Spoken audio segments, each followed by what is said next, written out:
Bom, o cenário da nossa análise de hoje é o seguinte: o ano é 1952. Uhum. A gente está em Paris, Missouri. É uma cidadezinha bem pequena no meio oeste americano, com cerca de 1.400 pessoas só. Bem pequena mesmo. Pois é. E, como muitas cidades daquela época, pós-guerra, ela tá perdendo lentamente a juventude e a força econômica para as grandes metrópoles.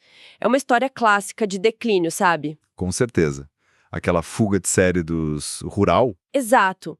Mas, no meio desse cenário meio desolador, um empresário local chamado Bill Robinson, ele decide tomar uma atitude drástica. Aham. Ele estava frustrado, né? Muito. Ele tinha saído totalmente frustrado de um seminário genérico em St. Louis, então ele resolve trazer ninguém menos que o lendário autor Napoleon Hill para essa comunidade. Nossa, o próprio Napoleon Hill? Isso. Para uma série de transmissões de rádio, a ideia era criar um impacto tão grande, tipo um choque na mentalidade local, que a cidade inteira se reergueria. E olha, a dimensão histórica desse evento é uma coisa impressionante. Porque essas palestras, elas não foram só um evento local que se perdeu no tempo. Sim, o material sobreviveu. Exatamente. O que fundamenta o nosso mergulho profundo de hoje é justamente a transcrição raríssima dessas exatas transmissões de rádio de 52. Que ficaram conhecidas como hábitos dos milionários, certo? Isso mesmo. E o fascinante é que esse material não é apenas sobre a década de 50. Ele é, na verdade, a destilação de mais de 4 décadas de pesquisa intensiva do Rio. Caramba, 4 décadas? Pois é. Um trabalho monumental que começou muito antes, lá em 1908, a partir de uma entrevista de 3 dias com aquele gigante da indústria do aço, o Andrew Carnegie. Um dos homens mais ricos da história. Sem dúvida. E o Carnegie abriu as portas para que o Rio estudasse as mentes mais brilhantes daquela geração. Então, o que temos nessas transcrições é basicamente o sumo de tudo isso. É ouro puro. E a nossa missão no estudo das fontes hoje é justamente extrair esses princípios de sucesso que são atemporais, né? Que estão escondidos nesse arquivo histórico. Aham. Tirar a poeira dos anos 50 e ver a mecânica da coisa. Exato. Queremos entender como toda essa sabedoria que foi testada pelo tempo opera na prática. Desvendar essa mecânica por trás dos conceitos e ver como eles se aplicam à nossa realidade moderna. Com certeza. E o primeiro passo lógico para alcançar qualquer coisa na vida, segundo a fonte, é saber fundamentalmente o que se quer. Parece óbvio, né? Parece, mas as transcrições revelam que a esmagadora maioria das pessoas falha logo na linha de largada. E falha por um motivo que parece super inofensivo. A imprecisão. A pura imprecisão. Exatamente. A falta de clareza é o que destrói os projetos antes mesmo de eles começarem. E tem uma história do próprio Napoleon Hill nessas transmissões que ilustra isso perfeitamente. O perigo brutal dessa imprecisão. Nossa, essa história do contrato é de cair a ficha. Sim, aconteceu em 1919. O Hill estava assinando um contrato de trabalho no Texas e, ao redigir o que ele chamava de propósito definido... Que era a declaração de intenção dele, né? Isso, a declaração para aquele negócio específico. O Hill escreveu com todas as letras, queria trabalhar para ganhar $100 mil para a empresa. Uma fortuna na época. Uma fortuna. E ele foi lá e fez o trabalho com maestria. A empresa faturou cerca de $10 milhões graças às estratégias dele. 10 milhões. E aí? E aí que, no final das contas, o Rio não recebeu o pagamento dele. O quê? Sério? Pois é. O contrato que foi elaborado pela outra parte estava cheio de armadilhas legais. E o Rio cometeu um erro fatal na própria declaração de propósito dele. Ele esqueceu de incluir, 2 palavras cruciais. Nossa! Ele escreveu trabalhar para ganhar, mas esqueceu de adicionar e receber. Ok, vamos desempacotar isso. Pensar que a omissão de 2 palavras custou o que hoje seria uma fortuna incalculável é, assustador. é o tipo de detalhe que derruba impérios. Exato. Para quem está nos ouvindo, é como colocar um destino de forma displicente num GPS. Ótima analogia. Se alguém entra no carro e digita apenas São Paulo na busca, em vez de colocar o nome da rua, o número exato, o bairro, o CEP, o GPS vai guiar o carro até a placa de entrada da cidade e vai dar a viagem por encerrada ali mesmo no acostamento da rodovia. E a pessoa fica no meio do nada. Pois é. A intenção de chegar até existe, o motor do carro funciona perfeitamente, mas a precisão da coordenada é o que garante o desembarque na porta certa. Perfeito. A intenção pura e simples, sem essa precisão cirúrgica, simplesmente não basta, né? Essa analogia do GPS ilustra perfeitamente o problema. E ela nos leva direto ao conceito fundamental que o Hill chama de pensamento preciso. O famoso accurate thinking. Isso. A transcrição detalha que esse pensamento preciso exige uma disciplina mental rigorosa para separar os fatos da ficção. E isso hoje em dia é mais difícil do que nunca, né? Nem me fale. E, num nível ainda mais profundo, exige separar os fatos que são importantes dos fatos que são irrelevantes. Ter foco no que importa. Porque, assim, uma pessoa pode estar cercada de informações verdadeiras, mas precisa ter a frieza de identificar o que realmente a aproxima do objetivo dela. Sim. O Hill até propõe uma pergunta de ouro, uma ferramenta bem prática para lidar com boatos, fofocas ou até conselhos não solicitados. Eu adoro essa parte. Qual é a pergunta? A pergunta que o Hill fazia era simples, mas muito poderosa. Ele questionava: como você sabe? Uau, exigindo evidências, né? Exato, e direto à raiz da informação. E, além disso, o material defende que o pensamento preciso deve ser exercido a sangue frio. Ele apontava as emoções como as maiores inimigas dessa clareza cognitiva. Pera, a sangue frio? Sim, Mas isso não soa tipo um pouco robótico demais? A emoção não é parte do que nos impulsiona a buscar um propósito em primeiro lugar? é um ótimo ponto.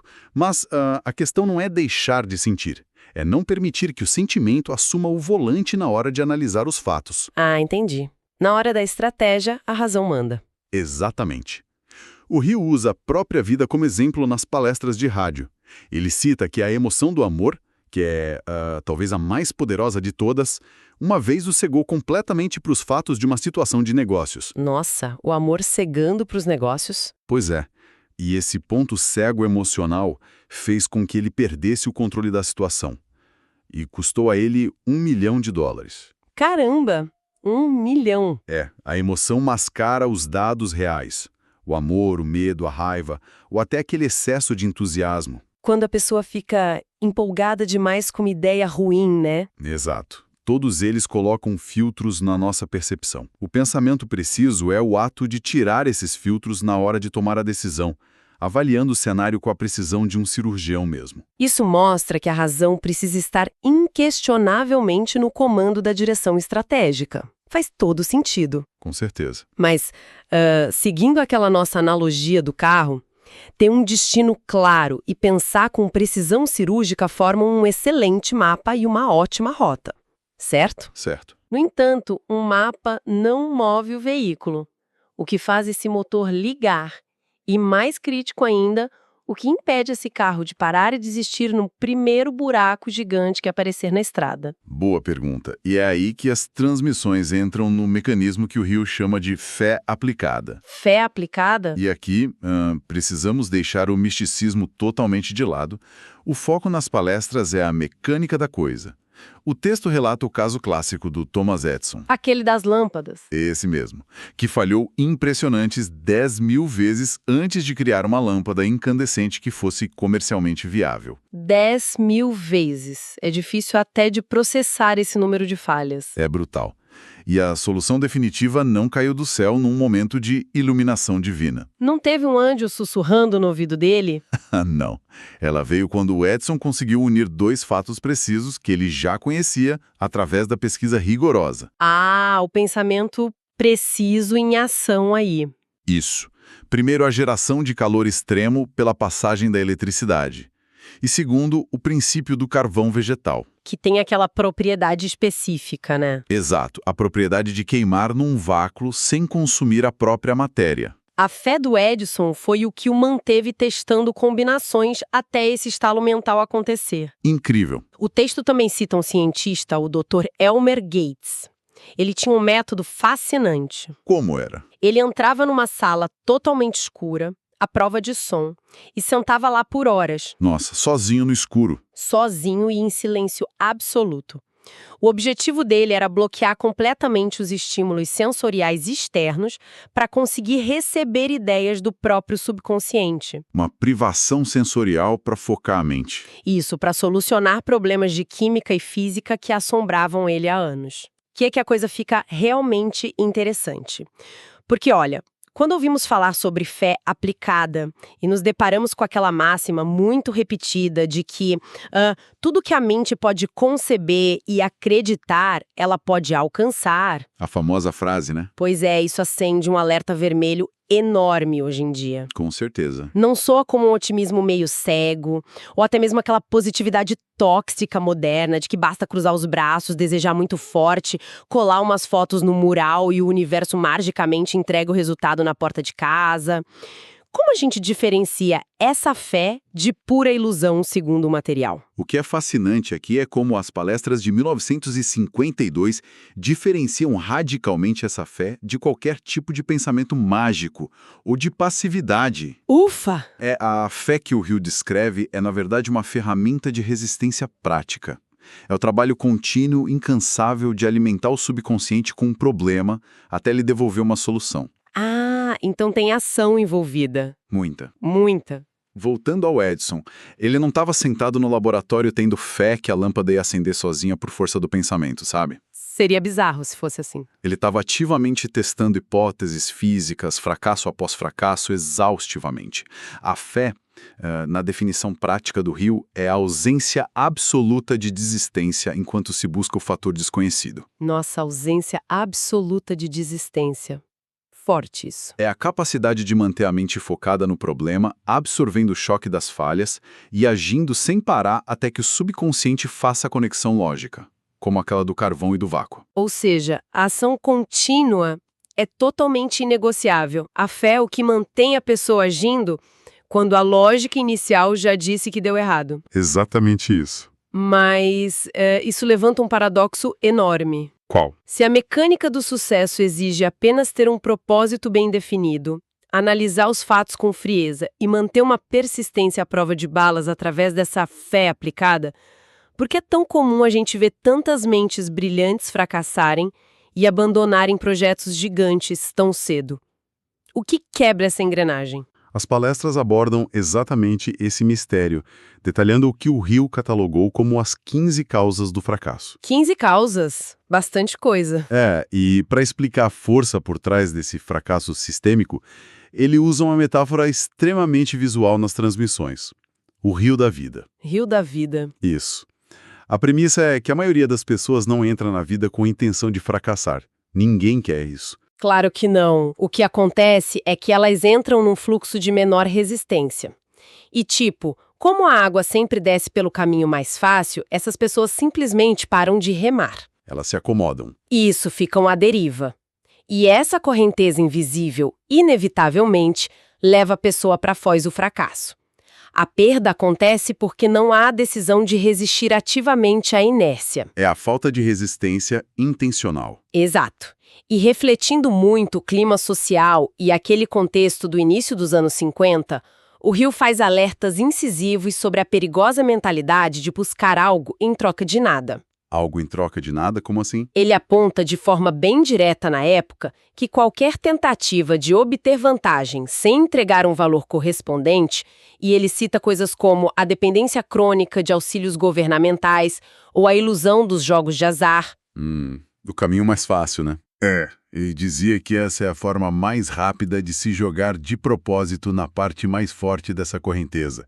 Esperar recompensa sem o esforço equivalente é o que faz a mente adormecer de vez e ficar à deriva. Interessante mantermos a neutralidade aqui, porque isso reflete bastante as visões políticas e sociais dele e do ambiente em que ele estava, mas a mecânica por trás da ideia é muito clara. Sim, o ponto dele é a inércia mental. Então, a inércia, o caminho de menor resistência, é a verdadeira vilã da história.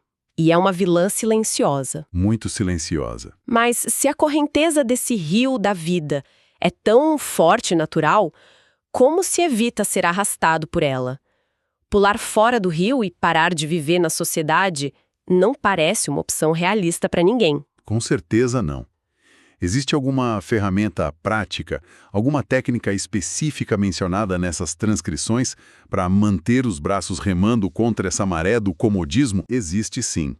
E a ferramenta central para combater a inércia é a autodisciplina. E é aqui que a gente entra nos aspectos mais peculiares da rotina do Hill. Peculiares como? Ele tinha uma técnica que pode parecer meio excêntrica à primeira vista, mas que, segundo os relatos dele, era a espinha dorsal da resiliência, a técnica dos 8 príncipes. 8 príncipes? O Hill não lidava muito bem com conceitos puramente abstratos, então ele personificava as necessidades psicológicas dele. Personificava, tipo, criava personagens? Literalmente. Ele criou 8 entidades mentais, que ele batizou de príncipes. Havia o príncipe da prosperidade financeira, Ok. o príncipe da saúde física, o da paz de espírito, da esperança, da fé, do amor, do romance e da sabedoria. Nossa, uma equipe inteira. Uma equipe. As palestras contam que ele conduzia conferências mentais noturnas com esses príncipes. Ele conversava com eles todas as noites antes de dormir, delegava tarefas a cada um e agradecia pelas vitórias do dia. Calma aí.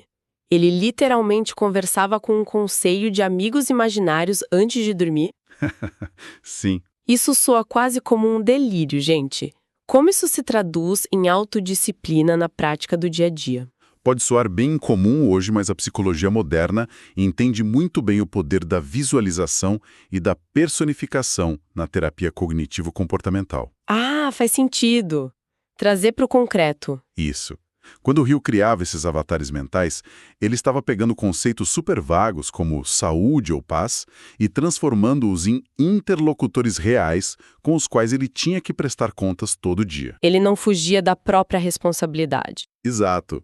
A lição profunda por trás dessa técnica aparentemente maluca é o pilar de toda a filosofia do Hill, a convicção irredutível de que a única coisa no universo sobre a qual o ser humano tem controle absoluto, 100% de jurisdição, é a própria atitude mental. Uau! A única coisa. A única. Nós não controlamos o mercado, não controlamos o clima, não controlamos as atitudes dos outros. Infelizmente, né? Pois é. Falar com os príncipes era simplesmente um mecanismo psicológico que ele inventou para calibrar de forma bem deliberada os próprios pensamentos todos os dias. Era a rotina de manutenção do motor dele. Visto por esse ângulo da psicologia, faz um sentido formidável. Controlar propriamente através desses rituais de foco é o grande trabalho interno de qualquer pessoa. Com certeza. Mas o sucesso profissional ou os grandes empreendimentos, a não ser que alguém viva totalmente isolado no topo de uma montanha, O que é raro. muito raro, eles invariavelmente exigem interagir com outras pessoas, exigem navegar por essas complexidades do mundo exterior e das relações humanas. E aí, ter apenas a disciplina interna bem ajustada não resolve todos os problemas na prática. Exato. E é por isso que o material avança de forma tão contundente para o conceito da personalidade agradável. Porque o sucesso é um esporte de contato. Um esporte de contato, gostei dessa. A transcrição cita um exemplo do mundo corporativo que vale bilhões. É a história do Charles Schwab. Do ramo do aço também? Isso, parceiro no Carnegie. O Andrew Carnegie pagava ao Schwab, no início do século XX, um salário monumental de $75 mil anuais. E isso era pelo cérebro dele, pela genialidade técnica na engenharia siderúrgica. Já era um salário absurdo para a época. Absurdo. Mas o Carnegie pagava um bônus adicional de $1 milhão à parte por ano. 1 milhão de bônus. E por quê? Exclusivamente pela capacidade magnética que o Schwab tinha de harmonizar os trabalhadores, resolver os conflitos e criar boa vontade em toda a linha de produção. Olha só o valor financeiro de ser alguém com quem é bom de trabalhar. O Hill argumenta nas palestras que a personalidade não é um traço fixo que você nasce com ele e pronto.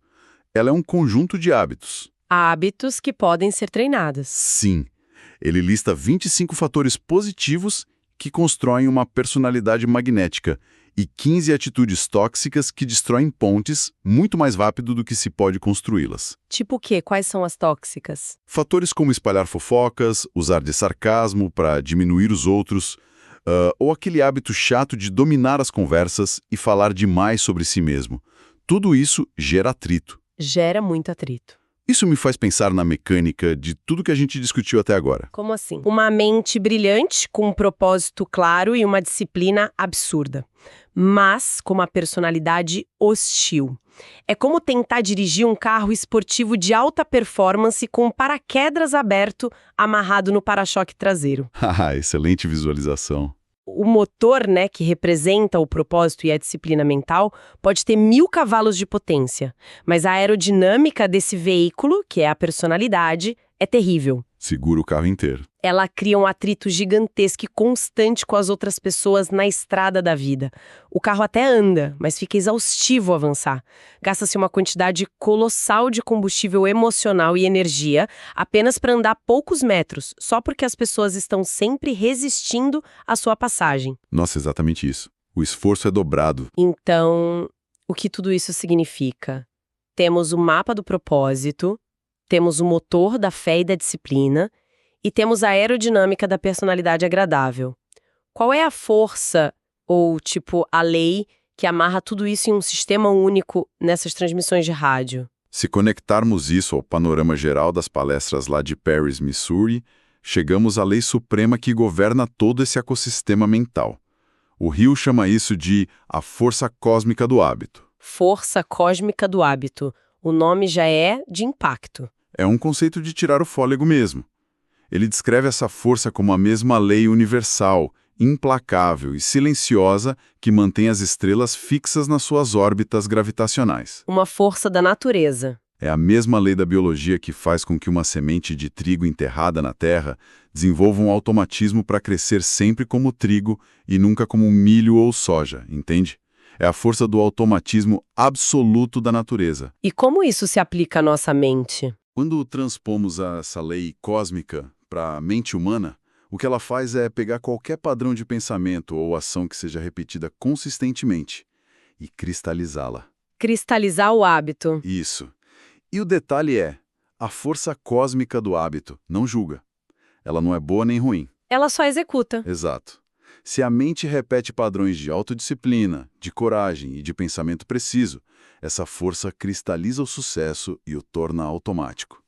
Mas, se a mente repete padrões de medo, sarcasmo, fofoca ou aquela busca de algo em troca de nada que falamos, essa mesma força cristaliza o fracasso.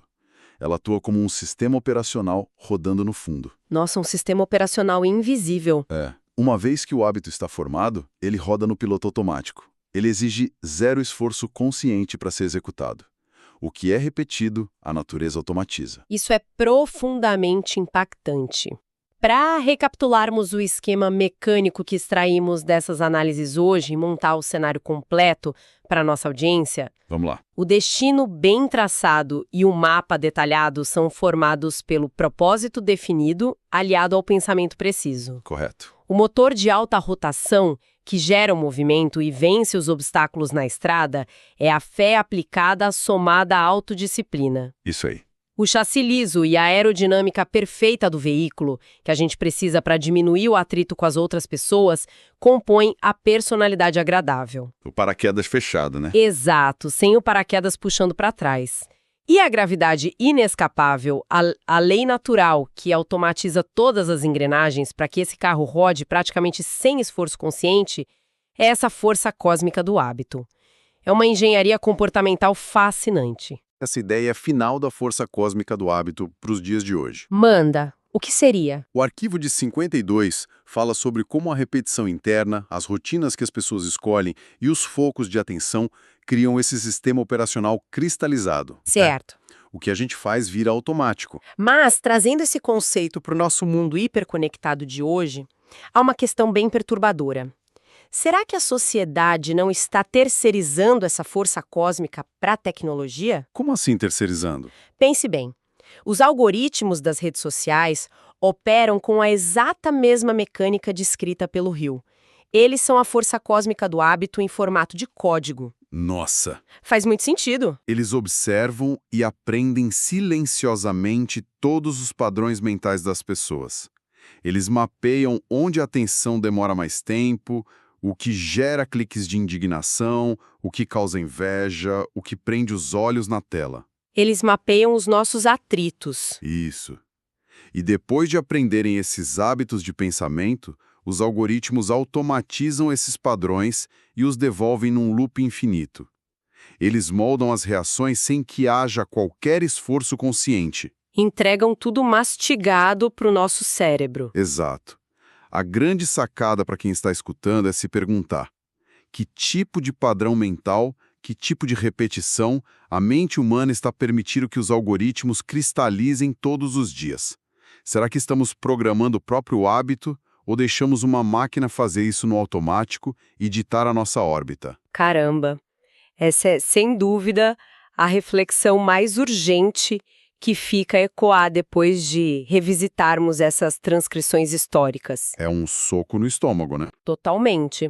Porque se o GPS estiver programado no piloto automático de um algoritmo que lucra com a distração, com o medo ou com a inveja, é exatamente nesse destino sombrio que o carro vai estacionar no final. É garantido. É vital retomar o controle manual da direção, aplicar aquele pensamento preciso que comentamos e escolher deliberadamente o que vai ser cristalizado nessa jornada.